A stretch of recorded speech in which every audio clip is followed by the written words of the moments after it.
Like there's a lot of sexy movements. There's a lot of exciting movements, and they're fun and they're dynamic. And again, you can take them outside. But with that said, a lot of people miss the developmental steps and miss looking at that tool and also their own journey in fitness, like a little more realistically. Like I think in a loving way, one of the jobs that I try to do really well is give people a realistic picture of where they are now and the plan on how to get there. And for me, like I've always really appreciated and loved like a methodical way to approach training. And so when I was younger, like my athletic background, I really started getting into gymnastics. I was a gymnast from 7 to 14. And then in that whole experience, you know, my ability to develop a higher level of body awareness and of confidence and a movement, like my movement vocabulary was really increased in gymnastics. And even though I didn't go to college to be a gymnast or anything like that, that fundamental base served me so well in everything else that I did. And so even when I competed in powerlifting after that for 10 years, where the lifts are fairly simple, you know, you have a squat, a bench, and a deadlift. So they're very linear type movements.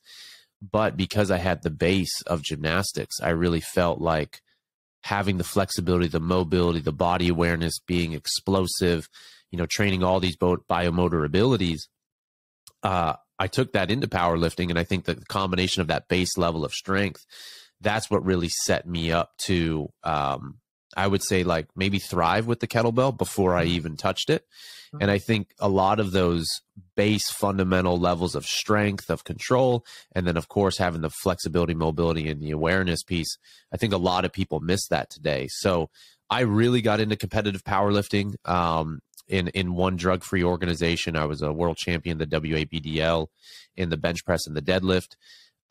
Not long after I got into kettlebell training, actually while I was training at Westside Barbell in Columbus, Ohio. Louis Simmons, who since passed, he's the one who introduced me to the kettlebell there. Training out there for a few weeks. But when I got back, I just fell in love with the kettlebell. And I'm excited to share, you know, a little bit more about that. But I've competed for 10 years in kettlebell sports since no longer competing, since retired about 5 years, but was able to reach the elite rank of master of sport. And all during those years, the last 20 years that I've been a competitive athlete, dealt with a lot of injuries, a lot of setbacks. And in each setback, I always say it opened the door to a whole new way of looking at the body and really even working with someone like Paul Chek very closely. So that's a very brief summary of, you know, where I started and, you know, how I entered the kettlebell stuff. But everything that I've done to this point, I believe matters.